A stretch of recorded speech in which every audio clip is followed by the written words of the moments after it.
ရှောင်းစေမင်းငါ့ကိုရှာနေတယ်လို့ကြားတယ်ဟုတ်လားမင်းလူယုံရဲ့နေရင်ကိုလည်းဖြည့်ဆည်းခဲ့တယ်လို့ကြားတယ်ငါဘာတူလဲဆိုတာမင်းသိလားငါနိုးထွက်လာတဲ့ရာသီခွင်ကငကားချင်းလုံးပဲမင်းရဲ့အတုံးမကျတဲ့ကဘာမြင်ကြအမတ်အသားလေးနဲ့ဘယ်လိုများပြဿနာရှာရဲရတော့လဲအခုငါကတနာကျင်တာပြီးမင်းကိုအခွင့်အရေးတစ်ခုပေးမယ်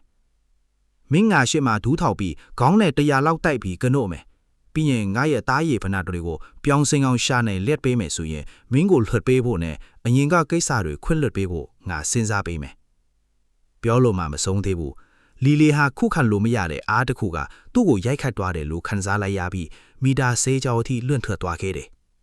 အခုတော့လီလီဟာမြေပြင်ပေါ်မှာတနာစပွဲလဲကျနေပြီသူပြန်ထဖို့စ조사ပေးမယ်သူ့ခန္ဓာကိုယ်ကအစိတ်စိတ်အမွှားမှုအဖြစ်သွားတယ်လို့ခံစားနေရလေဒါမဖြစ်နိုင်ဘူးမင်းကအတုံးမကျတဲ့ကဘာအမြင်ကြားအမှတ်အသားပဲရှိတာကိုဘလို့လောက်ဒီလောက်တောင်အင်အားကြီးနေရတာလေဒီချိန်မှာလီလီဟာသူ့နိုးထွက်လာတာငကားဖြစ်တာကြောင့်သူ့ခန္ဓာကိုယ်ကငကားရဲ့အစွမ်းတက်တီတွေကိုရရှိထားတယ်ဆိုတာကောင်းကောင်းသိလေတာမန်တိုက်ခိုက်မှုတွေကသူ့ကိုမနာကျင်စေသင့်ဘူးဒါပေမဲ့ကဘာအမြင်ကြားတကောင်ဆဲမှာတော့သူဟာအင်မတန်အားနေနေခဲ့တယ်အခုတော့ငါရဲ့မျက်လုံးတွေကတပ်ဖြတ်လို့တဲ့အငွေ့အသက်တွေနဲ့ပြေးနာနေပြီလီလီခံစားနေရတာကသူ့ရှေ့မှာရက်နေတာဟာလူသားတယောက်ဒါမှမဟုတ်ကဘာမြင်ကြားတကောင်မဟုတ်ပဲကြောက်မဲ့ဖွယ်သားရည်တကောင်လို့ခံစားနေရတယ်အဲ့ဒီနောက်လူယုံရဲ့ရှေ့တင်မှာပဲလီလီရဲ့ခြေလက်လီးဖက်စလုံးကိုငါရိုက်ချိုးပစ်လိုက်ပြီးအရင်ဘဝကခံခဲ့ရတဲ့အရှက်ခွဲမှုအားလုံးကိုအစပေါင်းများစွာပြန်ပေးဆက်လိုက်တယ်လီလီတတိလွင့်သွားတဲ့အခါလူယုံရဲ့ညစ်နာဟာအလွန်အမြင်ဖူဖြော့သွားခဲ့တယ်ရှေ့ဟာငါ့ကိုခွန်လွှတ်ဖင်းနိုင်မလားဒီနေ့လမ်းခွဲမဲ့လို့ပြောတာကငါရဲ့တကယ်ဆန္ဒလုံးဝမဟုတ်ပါဘူးဒါတွေအားလုံးကဒီလီလီဆိုတဲ့သူကငါ့ကိုအတင်းအကျပ်လွတ်ခိုင်းခဲ့တာငါကတော့စကားတခွန်းပဲတိုးတိုးလေးပြောခဲ့တယ်မင်းမအခွင့်အရေးမရှိတော့ဘူးမင်းကငါနဲ့လုံးဝမထိုက်တန်ဘူးပြီးတော့ဒီပြဿနာတွေရှိတဲ့နေရာကနေနောက်လှည့်မကြည့်ပဲထွက်ခွာခဲ့တယ်12ရာသီခွာဝိညာဉ်တွေနိုးထလာပြီးနောက်မှာလူတွေဟာလူတီးများတဲ့အစွမ်းထက်ဝိညာဉ်အဆင့်တတ်မှတ်ချက်ဇယားတစ်ခုကိုအမြန်ဆုံးရေးဆွဲခဲ့ကြတယ်တချို့လူတွေကအယံအားကြခဲ့ကြတယ်အထူးသဖြင့်ငကားနဲ့ကြားနစ်မှာမွေးဖွားတဲ့သူတွေကိုပေါ့သူတို့ခေါ်ယူလိုက်တဲ့ဝိညာဉ်တိုင်းကထိတန်းအဆင့်အစွမ်းတွေကြီးပဲဒါပေမဲ့တချို့လူတွေကတော့ဒါဟာမတရားဟုလို့ခံစားရတယ်ကြွတ်နှစ်ဖွားတွေကဘာလို့အဆင့်ဇယားလဲပါနေတာလဲဆိုပြီးတော့ပေါ့ငါလည်းဒီအဆင့်ဇယားကိုမြင်လိုက်ရတယ်တကယ်တော့ဒီ12ရာသီဖွာဝိညာဉ်အစွမ်းပိုင်ဆိုင်တဲ့သူတွေဟာနေရအတီးတီမှာအစွမ်းထက်သူတွေဖြစ်လာကြတာပေါ့တစ်ချိန်တည်းမှာပဲငကားနိုင်ငံတော်ရဲ့နေရာတစ်ခုမှာလူငယ်တစ်ယောက်ရဲ့မျက်လုံးတွေကထူးခြားတဲ့အလင်းတိုင်းတွေနဲ့တောက်ပန်းနေခဲ့တယ်ငါနာမည်ကဝူမင်းပါငါနိုးထားလာတဲ့ရာသီဖွာဝိညာဉ်ကတော့ရှေးဟောင်းငကားနဲ့ဝိညာဉ်ဖြစ်တယ်အခုလောလောဆယ်ငါရဲ့ဝိညာဉ်ကအစင်းစရာမှမပါသေးပေမဲ့လေဒါဟာနောက်အနာဂတ်မှာဒီကျဲပြောလာတဲ့ကဘာကြီးထဲမှာငါအတွက်နေရာတစ်ခုမဖန်တီးနိုင်ဘူးလို့မဆိုလိုပါဘူးစူးရှဲတဲ့အကြီးတွေရှိတဲ့နောက်ထပ်လူငယ်တစ်ယောက်လည်းရှိသေးတယ်သူကရေကန်ကြီးပေါ်မှာကောင်းကင်နဲ့မြေကြီးနဲ့တစားတယ်ဖြစ်နေတယ်လို့ပဲငါကလျူညံမွေးနှစ်မှာမွေးဖွားတဲ့သူငါနိုးထားလာတဲ့ဝိညာဉ်ကတော့မွေရာဒီဖွားဒီမှာနံပါတ်1အဆင့်ရှိတဲ့စင်ဝိညာဉ်ပဲကောင်းကင်ဘုံကငါအပေါ်ပေးသနာထားတဲ့ဒီအခွင့်အရေးကိုငါအလဟာတာအဖြစ်မခံနိုင်ဘူးနောက်တစ်ချိန်မှာဒီဝိညာဉ်နဲ့အတူတလောကလုံးကိုငါစိုးမိုးပြမယ်တစ်ချိန်တည်းမှာပဲအင်အားကြီးမားတဲ့ဝိညာဉ်တိုင်းပညာနိုးကြားလာသူတွေကလည်းတယောက်ပြီးတယောက်ရဲရဲဝင့်ဝင့်နဲ့ထုတ်ဖော်ပြောဆိုနေကြတယ်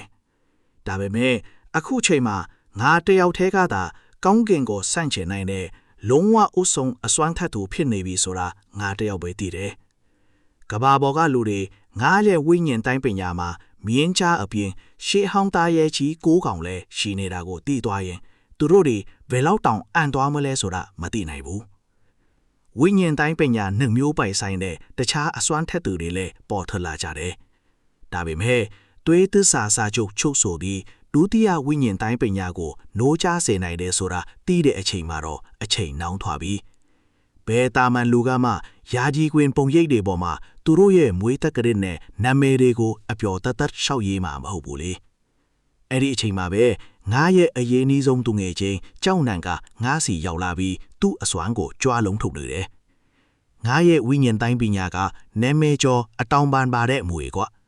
အကောင်းဆုံးအစွမ်းထက်သူမဟုတ်ပေမဲ့လည်းလူအများစုထဲမှာတော့ထူးချွန်တဲ့သူလို့ပြောလို့ရလဲ နောက်ဆိုရင်မင်းကိုငါစောင့်ရှောက်ပေးမယ်ဘာပြဿနာမှမရှိစေရဘူးကောင်းပါပြီနောက်ဆိုရင်ငါအသက်ကိုမင်းလက်ထဲပဲအထားတော့မယ်ဒါပေမဲ့ကြိုးပြောထားမယ်နော်ငါရဲ့ဝိညာဉ်တိုင်းပညာကလည်းမညံ့ပါဘူးမင်းနဲ့အတူတူတိုက်ပွဲဝင်ဖို့လုံးဝပြဿနာမရှိဘူးပြောပြီးလာနဲ့ကျောင်းနံကချက်ချင်းပဲအားဆိုင်ဒီအတောင်ပန်ပါတဲ့မွေရဲ့ပုံရိပ်အစစ်အမှန်ကိုစင့်ခေါ်လိုက်တယ်ရက်ဆက်တဲ့မွေကြီးတစ်ကောင်ရဲ့ကြောနောက်မှာအတောင်ပန်တဆုံပါလာတယ်သူ့ရဲ့ကိုယ်ပေါ်မှာအေးဆက်ဆက်တောက်ပနေတဲ့အချေးခွင်တွေရှိနေပြီးကြီးလိုက်ယုံနေတင်ကြောချမ်းစရာကောင်းလာတယ်တွေ့လားဒါကငါရဲ့ဝိညာဉ်တိုင်းပညာရဲ့ပုံရိပ်အစစ်ပဲမင်းလဲမင်းရဲ့မြင်းကြားကိုမြင်းမြန်းစင့်ခိုးလိုက်ဦးငါလဲသူ့ပုံစံလေးကိုမြင်ချင်လို့ပါเจ้าหนงကကျွန်တော်ရဲ့စိတ်ပြတ်နေတဲ့မျက်နှာထားကိုမြင်သွားပါလေဘာလို့လဲဆိုတော့เจ้าหนงကတကယ်ပဲအရာရာတိုင်းမှာတော်ပေမဲ့မကောင်းတဲ့တစ်ချက်ကတော့ကြွားဝါရတာကိုဝါသနာပတာပါပဲဒါပေမဲ့အမှန်တိုင်းပြောရရင်အဲ့ဒီမွေကတကယ်ကိုလမ်းပါတယ်ဒါတော့ကျွန်တော်ကတော့ကျွန်တော်ရဲ့ဝိညာဉ်လက်နက်ကိုထုတ်ပြဖို့ညှင်းဆန်ခဲ့ပါတယ်တကယ်လို့သာကျွန်တော်အခုထုတ်ပြလိုက်မယ်ဆိုရင်တော့နဂါးနိုင်ငံတနိုင်ငံလုံးတမကကဘာကြီးတစ်ခုလုံးမှာတုံလုတ်ခြောက်ချားသွားမှာအသေးချပါပဲမင်းလဲကြွားမနေပါနဲ့တော့ငါတို့အခုကြင့်ကြံဖို့နေရာတစ်ခုအရင်ရှာတင်တယ်လို့ကျွန်တော်ပြောလိုက်တယ်ဘာလို့လဲဆိုတော့ဒီလိုထူးခြားတဲ့ပြောင်းလဲမှုတွေဖြစ်ပေါ်လာပြီးတဲ့နောက်မှာနေရာတိုင်းမှာဝိညာဉ်စွမ်းအင်တွေပေါ်ထွက်လာလို့ပါပဲဒါပေမဲ့လူသူအရောက်အပေါက်နဲတဲ့နေရာတွေမှာပဲဝိညာဉ်စွမ်းအင်ကပိုပြီးတော့တိတ်သေးပါတယ်တီးတန့်ထိနေတဲ့နေရာမျိုးတွေဟာနောက်တစ်ချိန်မှာကြင့်ကြံတူတဲ့အလူအယက်လိုချင်ကြတဲ့အရေးကြီးတဲ့နေရာတွေဖြစ်လာပါလိမ့်မယ်တန်ဖိုးရှိတဲ့နေရာတစ်ခုကိုပိုင်ဆိုင်ထားနိုင်တဲ့ကြင့်ကြံတဲ့နှုံးကလည်းအများကြီးပိုမြန်လာမှာဖြစ်ပါတယ်အားဆိုင်ထုံမှုနည်းနည်းနဲ့တောင်ရလတ်ကောင်းတွေအများကြီးရနိုင်ပါတယ်ဒါကြောင့်ဝိညာဉ်လက်နက်ကအားကောင်းသည်ဖြစ်စေအားနည်းသည်ဖြစ်စေအမြန်ဆုံးအဆင့်ကအောင်နီးလန်းရှာရပါမယ်မဟုတ်ရင်တော့ကြင်ကြံမှုအဆင့်ကတခြားသူတွေရဲ့အနောက်မှာအများကြီးကြံရစ်နေပါလိမ့်မယ်ဒါကိုကြတော့ကြောက်နှုံကကျွန်တော်ကိုတန်ဖိုးရှိတဲ့နေရာတစ်ခုရှားတွေ့ပြီလားလို့မေးလာတယ်ကျွန်တော်ကလည်းဟုတ်တယ်လို့အဖြေပေးလိုက်ပါလေအရင်ဘဝကမှတ်ဉာဏ်တွေအရကျွန်တော်ဟာတန်ဖိုးရှိတဲ့နေရာတစ်ခုကိုတီးထားပါလေအစားပိုင်းမှာတော့အဲ့ဒီနေရာဟာလူသူမရှိတဲ့လဟာထင်ကြီးလို့အများကထင်ခဲ့ကြတာပါနောက်ပိုင်းမှာရန်သူတွေရှိကနေထပ်ပြေးတင်းရှောင်းနေတဲ့လူတယောက်ဟာအမှတ်မထင်အဲ့ဒီနေရာကိုရောက်သွားခဲ့တယ်။ဘာကြောင့်လဲတော့မသိဘူး။အဲ့ဒီနေရာကဝိညာဉ်စွမ်းအင်တွေကရုတ်တရက်အလုံးကိုတိတ်တေးလာခဲ့တယ်။ရလဒ်အဒီနဲ့အဲ့ဒီမှာပုံအောင်နေတဲ့လူဟာနှစ်ခွဲလောက်ချင်းချန်ယုံနဲ့တိုက်ရိုက်အဆင့်ကျော်ချပြီးစင်မန်တော်ဝိညာဉ်အဆင့်ပညာရှင်တယောက်ထစ်လာခဲ့ပါတယ်။အဲ့ဒီတန်ဖိုးရှိတဲ့နေရာကလည်းအချိန်အတော်ကြာမှလူတွေတည်ခဲ့ကြတာပါ။အဲ့ဒီအချိန်ကြာမှလူတွေကဆော့ပြီးလူယူခဲ့ကြတာဖြစ်ပါတယ်။နောက်ဆုံးမှာတော့အဲ့ဒီနေရာဟာထူးချွန်တဲ့ဝိညာဉ်လက်နက်ပိုင်ရှင်တယောက်ရဲ့လက်ထဲကိုရောက်သွားခဲ့ပါတယ်။ဒါကြောင့်ကျွန်တော်ဟာပုံမအားကောင်းလာဖို့အတွက်ဒီတက်လန်းကိုစတင်ဖို့ဆုံးဖြတ်လိုက်ပါပြီ။ဦးဆုံးအနေနဲ့အဲ့ဒီမတိရသေးတဲ့ယတနာမြေကနေစတင်ရပါမယ်။ကျုံနဲ့ကြောက်နံတို့ဟာကျုပ်ပြောခဲ့တဲ့နေရာကိုရောက်ရှိလာကြပါတယ်။ဒါပေမဲ့အဲ့ဒီအချိန်မှာတဲ့ကြောက်နံကရုတ်တရက်ဒေါသထွက်လာပါတယ်။ဒါကမင်းပြောတဲ့ထူးခြားဆန်းပြတဲ့နတ်ပုံနတ်နံလား။ဒီနေရာကတော့အတိအသာကြီးဟင်းသီးဟင်းရွက်ဆိုင်ခင်းပဲဟာလို့သူကဆိုပါတယ်။ကျုပ်ကတော့သူ့ကိုရိုးစိမ့်နဲ့ပတ်ဝန်းကျင်ကြောင့်မျက်စိမလီဖို့ပြောလိုက်ပါတယ်။ဒီနေရာကတကယ့်ကိုနတ်ပုံနတ်နန်းလို့နေရာကောင်းတစ်ခုပါ။ဒီမှာသာကြင့်ကြံမယ်ဆိုရင်ကျုပ်တို့ရဲ့ကျင့်စဉ်တိုးတက်မှုကိုကျင်းသေးပေါက်အချိန်မြင့်တင်ပေးနိုင်မှာပါ။ဒါကိုကြတော့ကျောင်းနံကစတင်စဉ်းစားလာပြီးပတ်ဝန်းကျင်ကိုတန်တရားနဲ့ကြည့်ရှုစစ်ဆေးပါတယ်။ဒါပေမဲ့မကြခင်မှာပဲသူထူးခြားမှုကိုရှာတွေ့သွားပါတယ်။ဒီနေရာကဟင်းသီးဟင်းရွက်တီဟာ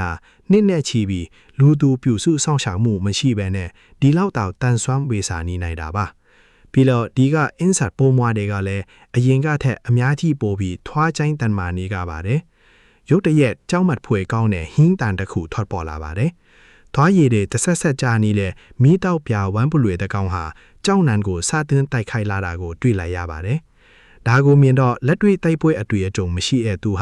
ာကြောက်လန့်ပြီးနေရာမှာတင်ကြောင်အားသွားပါတယ်။သူဟာအစွမ်းထက်တဲ့ထူးဆိုင်တဲ့မွေဟုနိုးထားစေခဲ့ပေမဲ့လက်ရှိမှာတော့ဝိညာဉ်စွမ်းအင်ကိုစုပ်ယူပြီးကြင့်ကြံခြင်းမပြုရသေးပါဘူး။သူဟာတာမန်လူသားတစ်ယောက်ရဲ့ခန္ဓာကိုယ်ပဲရှိပါသေးတယ်။ဒါကိုမြင်ချင်းပဲကျုပ်ချစ်ချင်းပေးထွက်သွားလိုက်ပါတယ်။အဲ့ဒီနောက်ကျုပ်ဟာမီးတောင်ပြဝမ်းပလွေကိုလက်သီးနဲ့အားကုန်ထိုးလိုက်ပြီးအပိုင်းပိုင်းအဆက်ဆက်ဖြစ်သွားစေပါတယ်။ဒါကိုမြင်လိုက်ရတဲ့ကြောက်နံကအံ့အားသင့်ပြီးပါဆတ်အဟောင်းသားဖြစ်သွားပါတော့တယ်